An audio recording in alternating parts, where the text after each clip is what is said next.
Hello children, in continuation to previous class when we discussed some typical journal entries, मैं आज आपके साथ कुछ और typical journal entries discuss करूँगी.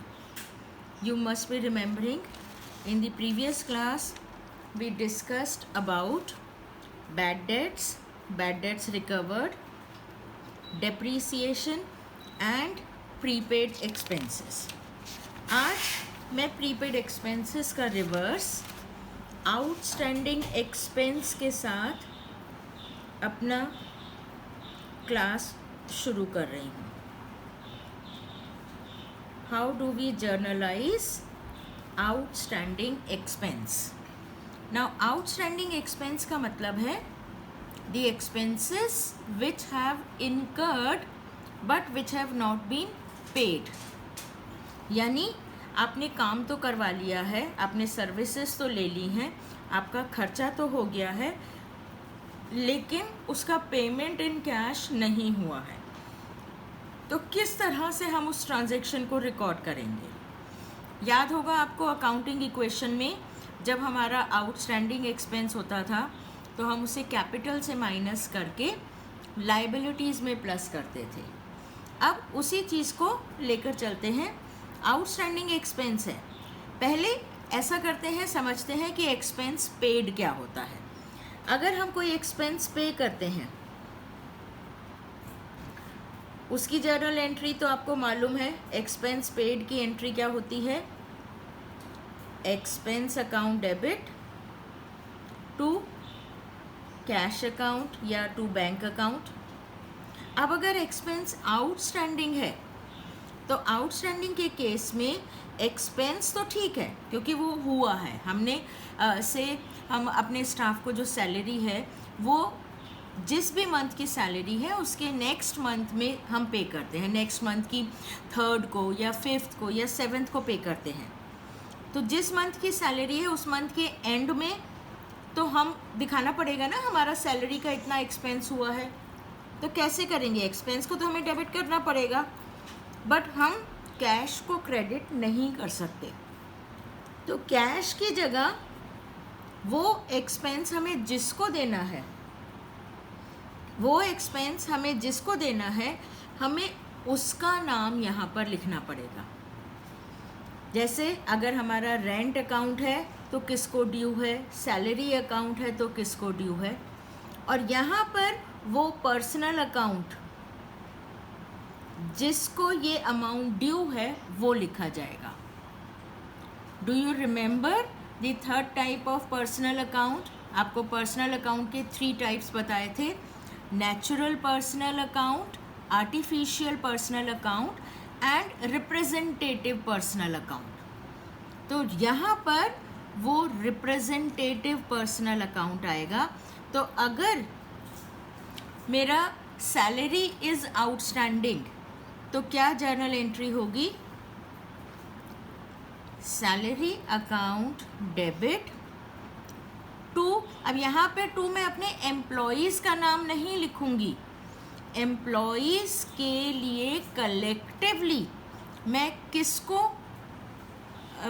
सिग्निफाई करूँगी? एम्प्लॉयज़ को कलेक्टिवली मैं क्या रिप्रेजेंट करूँगी? Outstanding salary account. तो ये आउटस्टैंडिंग सैलरी अकाउंट जो है ये अकाउंट मेरा रिप्रेजेंटेटिव पर्सनल अकाउंट है जो डिपिक्ट कर रहा है उन एम्प्लॉयज़ को to whom this expense is due, जिनको मुझे सैलरी का पेमेंट करना है. ये उन्हें रिप्रेजेंट कर रहा है. This is my liability. अगर रेंट होता तो rent account debit to outstanding rent account हो जाता. अगर कोई और एक्सपेंस होता तो जो भी एक्सपेंस होता टू आउटस्टैंडिंग एक्सपेंस. यहाँ आप कह सकते हैं कि जैसे अगर रेंट होता तो रेंट आउटस्टैंडिंग तो किसी एक ही लैंडलॉर्ड के लिए होता ना, तो क्यों ना हम उनका नाम लिख दें. रीज़न है कि जब सपोज करिए हमारा रेंट आउटस्टैंडिंग है, आपने करा रेंट अकाउंट डेबिट टू जो भी नाम है आपके लैंडलॉर्ड का, से मिस्टर राम. तो आपने मिस्टर राम के अकाउंट को क्रेडिट कर दिया। अब मिस्टर राम का account has a credit balance. Credit balance का मतलब है ये आपके क्रेडिटर की तरह से हो गए। जब ये आपके क्रेडिटर की तरह से हो गए तो ये चीज़ निकालना बाद के टाइम में बड़ा मुश्किल हो जाएगा कि मिस्टर राम को आपको उस गुड्स के लिए पेमेंट करना है जो आपने उनसे परचेज़ की है, क्योंकि क्रेडिटर कौन होते हैं? क्रेडिटर होते हैं हमारे सप्लायर्स। तो क्या मिस्टर राम आपके सप्लायर हैं या मिस्टर राम ने आपको कुछ और दिया है? तो एक्सपेंस के आउटस्टैंडिंग के लिए इंस्टेड हम उनका रियल नेम लिखें, उनका नेचुरल नेम लिखें, हम उनका रिप्रेजेंटेटिव नेम लिखते हैं सो दैट हम डिस्टिंग्विश कर पाएँ अपने क्रेडिटर्स को इन एक्सपेंस आउटस्टैंडिंग के अकाउंट से। That is the basic reason. Salary के केस में तो हमारे इतने सारे एम्प्लॉयज़ हो सकते हैं, बात समझ में आती है कि भाई इतने सारे नाम लिखने की जगह हमने उनको कलेक्टिवली आउटस्टैंडिंग सैलरी ले लिया। बट ऐसा कोई एक्सपेंस जिसके लिए एक ही नाम है तो भी हम उस नाम को नहीं लिखते, उसके नेचुरल नेम को नहीं लिखते, बल्कि रिप्रेजेंटेटिव पर्सनल अकाउंट का यूज़ करते हैं। Being salary outstanding. अमाउंट जो भी होगा वो लिख दिया जाएगा। अभी तो मैं आपको सिर्फ ट्रांजैक्शंस समझा रही हूँ। Then I want to take the example of a typical entry of goods distributed in charity as free samples और are withdrawn by proprietor for personal use।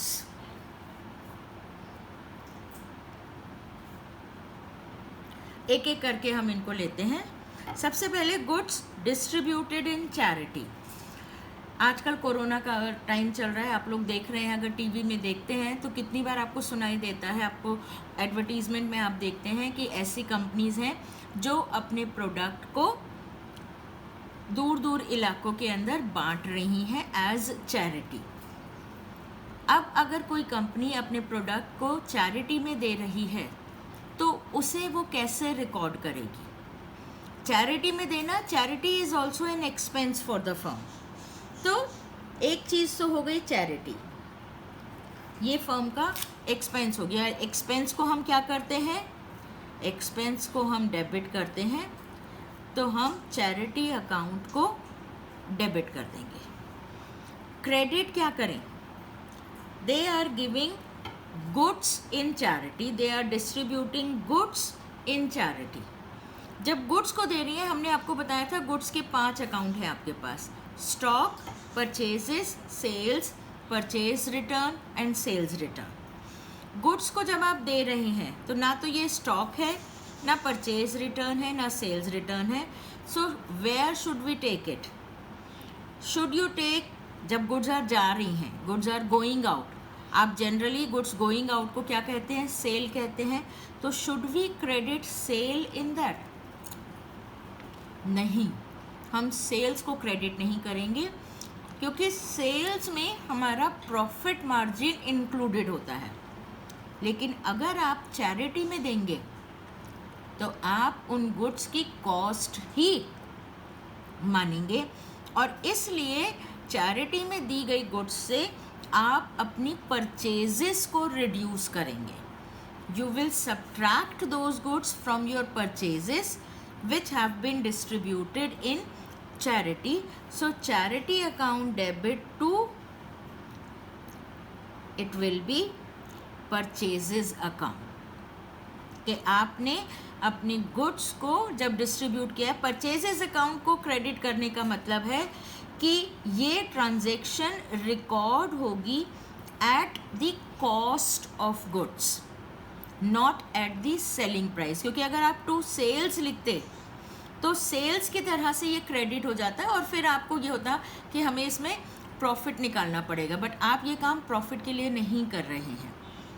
और इसलिए you will credit the purchases account, this will subtract from the purchases. इसी तरह से goods distributed as free samples. Free samples, आप जाते हैं market में, जाते हैं आज शॉप पर जाते हैं, सामान लेते हैं, एक चीज़ के साथ आपको एक दूसरी नई चीज़ फ्री मिल जाती है, then why are they giving that new product to you? क्योंकि उन्हें अपने प्रोडक्ट का, नए प्रोडक्ट का एडवर्टीजमेंट करना है, तो उसे एडवर्टाइज करने के लिए वो आपको एक फ्री प्रोडक्ट देते हैं।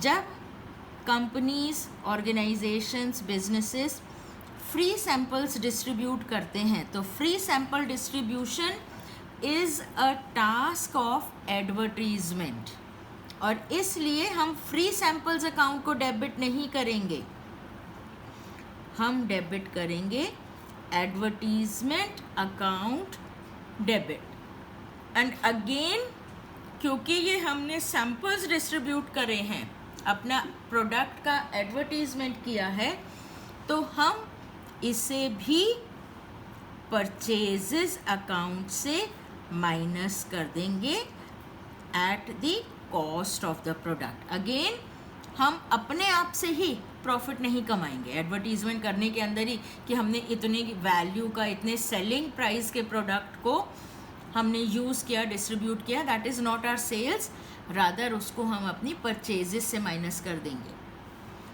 सेम इसका goods withdrawn bye proprietor for personal use. अगर आपका, सपोज करिए आपका फर्नीचर का बिजनेस है और ओनर अपने शोरूम से कोई फर्नीचर है, कोई डाइनिंग टेबल है, सेंट्रल टेबल है, सोफ़ा सेट अपने घर के लिए लेकर जाता है, तो क्या ये ट्रांजैक्शन सेल प्राइस पर रिकॉर्ड होगी? ओनर तो उसको एट परचेज प्राइस पर ही, एट कॉस्ट प्राइस पर ही लेकर जाएगा। सो क्योंकि प्रोप्राइटर ने लेकर गया है, तो प्रोप्राइटर लेके जाना इज ड्राइंग्स, तो हम ड्राइंग्स अकाउंट को डेबिट करेंगे, और जितनी कॉस्ट का वो सामान लेकर गया है, हम परचेजेस अकाउंट को क्रेडिट करेंगे। यहाँ एक और चीज़ हो सकती है, goods destroyed by fire. If such eventuality takes place, आपके स्टोर के अंदर आग लग जाती है and due to fire your stock gets destroyed, तो आप अपना नुकसान कितना बताएंगे? आप अपना नुकसान उसकी कॉस्ट पर बताएंगे या सेलिंग प्राइस पर बताएंगे? अगेन वो लॉस को वैल्यू किया जाएगा कॉस्ट पर, ना कि सेलिंग प्राइस पर, क्योंकि आपके गुड्स डिस्ट्रॉयड बाय फायर हैं। तो इसके लिए हम डेबिट करेंगे लॉस बाय फायर। यहाँ पे फायर की जगह अर्थक्वेक भी हो सकता है, फ्लड भी हो सकता है, कोई भी नेचुरल कैलामिटी हो सकती है। तो किसी भी नेचुरल कैलामिटी से हुआ तो loss by that particular natural calamity, generally ये लॉस फायर से होता है, इसलिए हम फायर लेकर चलते हैं, but it can be any such natural loss. तो loss by fire account debit to purchases account. तो इस सेकेंड, थर्ड, फोर्थ और fifth, whatever be the situation, whether goods are given in charity, transaction के लिए narration हो जाएगी being goods distributed in charity. Advertisement है being goods distributed as free samples और for advertisement, being goods withdrawn by proprietor for personal use and being goods destroyed by fire। Main चीज़ है कि जब भी गुड्स हमारी यूज़ होंगी इस तरह से बिजनेस के लिए या किसी लॉस की वजह से, इसमें कॉस्ट ऑफ प्रोडक्ट ली जाएगी, ना कि सेलिंग प्राइस। तो इससे परचेजेस को रिड्यूस किया जाएगा, ना कि सेल्स को इंक्रीज किया जाएगा। Then our next transaction is interest on capital. Interest on capital जब आपने अकाउंटिंग इक्वेशन में किया था तो उसका इफेक्ट था कि वो प्लस और माइनस दोनों कैपिटल से होता था. मैंने समझाया था आपको क्यों ऐसा होता है, क्योंकि इंटरेस्ट ऑन कैपिटल फर्म पे करती है ओनर को, तो फर्म के लिए वो एक्सपेंस हो गया, और क्योंकि ओनर को देना है तो ओनर की कैपिटल इंक्रीज हो जाती है, एंड इंक्रीज इन कैपिटल को हम ऐड कर देते हैं. लेकिन अब जर्नल पास करने में हमारे पास सेपरेट अकाउंट है, assets, capital, liabilities, income and expenditure, या ट्रेडिशनल अप्रोच से रियल, पर्सनल एंड नॉमिनल. अगर मैं ट्रेडिशनल अप्रोच से चलूँ तो interest on capital is the expense of the firm, and when it is the expense of the firm, expense को हम क्या करते हैं, एक्सपेंस को हम डेबिट करते हैं. Debit all expenses and losses, credit all incomes and gains. तो एक्सपेंस को हमें डेबिट करना है. एक्सपेंस का नाम क्या है, will write in full interest on capital. हम खाली इंटरेस्ट नहीं लिखेंगे, क्योंकि फर्म को बहुत सारी चीज़ों पे इंटरेस्ट देना हो सकता है.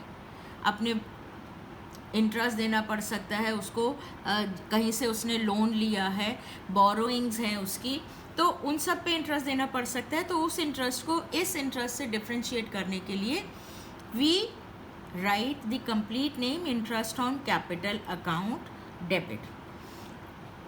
What is to be credited, क्या ये इंटरेस्ट ऑन कैपिटल फर्म पे करेगी?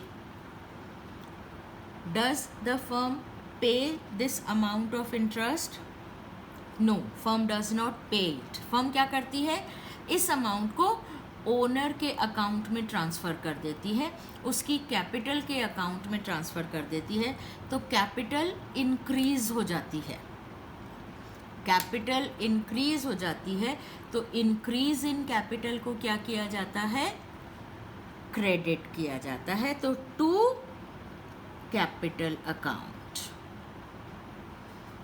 being interest on capital, it is always written aloud. कभी भी हम इंटरेस्ट ऑन कैपिटल पेड नहीं लिखते, क्योंकि पेमेंट का मतलब है कैश का आउटफ्लो. ये पे नहीं होता. आप सिंपली देखो, अपने कैपिटल को आप just like your bank account समझो. आपने बैंक के अंदर एक अकाउंट ओपन किया, उसमें डिपॉजिट कराया, बैंक उस पर जब इंटरेस्ट पे करता है तो क्या वो इंटरेस्ट आपको कैश में देकर जाता है? नहीं ना. बैंक क्या करता है, वो इंटरेस्ट आपके अकाउंट में ऐड ऑन कर देता है. So your account balance increases. Same is done by the business. Owner ने जो बिजनेस में पैसा डिपॉजिट कराया है जिसका नाम है कैपिटल, उस पर जब बैंक इंटरेस्ट देता है तो बैंक उस इंटरेस्ट के अमाउंट्स को उसकी कैपिटल में ऐड ऑन कर देता है, and increase in capital is credited. I hope it is clear to you. And the next typical transaction is opposite of interest on capital, that is interest on drawings. Interest on drawings यानी जो owner ने business से amount withdraw किया है उस पर interest. उस पर इंटरेस्ट कौन किससे चार्ज करेगा? ड्राइंग ओनर ने बिजनेस से पैसा लिया है, जो पैसा लेता है वो इंटरेस्ट पे करता है. कैपिटल में ओनर ने बिजनेस को पैसा दिया था, बिजनेस ने रिसीव किया था, इसलिए बिजनेस ने इंटरेस्ट पे किया था. ड्राइंग्स ओनर ने ली हैं बिजनेस से, तो owner will pay to the business. तो बिजनेस के लिए interest on drawing will become income, और इनकम को हम क्या करते हैं, इनकम को हम क्रेडिट करते हैं. So when we credit income, तो हम क्या करेंगे, to interest on drawings interest on drawing firm की इनकम बन गई, इनकम को क्रेडिट करना है। लेकिन डेबिट क्या करें? What is to be debited? आपने बिजनेस से 10,000 रुपीज़ निकाले और अब बिजनेस आप पर उस 10,000 रुपीज़ पर 500 का इंटरेस्ट चार्ज कर रहा है, तो 500 आपको बिजनेस को देना पड़ेगा। बिजनेस ने कहा कि हमने आपसे 5 रुपीज़ चार्ज कर लिए, बिजनेस की इनकम हो गई 500 रुपीज़ की। तो ये 500 रुपीज़ की इनकम बिजनेस कैसे दिखाएगा? क्या बिजनेस को आपने पे कर दिया 500 रुपीज़? जिस तरह से इंटरेस्ट ऑन कैपिटल बिजनेस पे नहीं करता बल्कि अलाउ करता है, उसी तरह से इंटरेस्ट ऑन ड्राइंग भी ओनर पे नहीं करता, तो बिजनेस ओनर से चार्ज करता है। और बिजनेस क्या कहता है कि इस 500 रुपीज़ से तुम्हारी ड्राइंग्स और बढ़ गई, यानी तुमने 10,000 रुपीज़ निकाले हैं, 500 रुपीज़ उस पर इंटरेस्ट हो गया, यानी टोटल तुम्हारी ड्राइंग्स हो गई 10,500। तो ये 500 रुपीज़ से ओनर की ड्राइंग्स को बढ़ा दिया जाएगा। जब ओनर विड्रॉइंग करता है, ड्राइंग के अंदर क्या एंट्री होती है? Drawings account debit to cash. अब उसी हिसाब से ड्राइंग अकाउंट को फिर से डेबिट कर दिया, इसलिए नहीं कि ओनर ने पैसा निकाला है, बल्कि इसलिए कि जो उसने प्रीवियस ड्राइंग्स की थी उस पर बिजनेस इंटरेस्ट चार्ज कर रहा है, सो वो इंक्रीज कर रहा है उस ड्राइंग्स के अमाउंट को।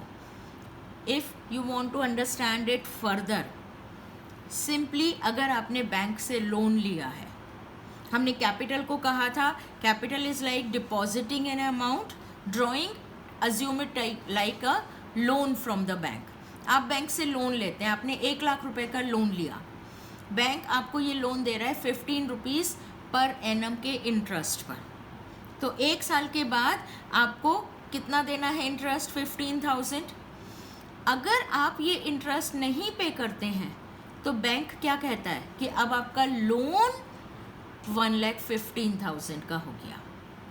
And this is what is done with interest on drawings, कि ड्राइंग्स के इंटरेस्ट से बैंक हमारी ड्राइंग्स को इंक्रीज कर देता है, बीइंग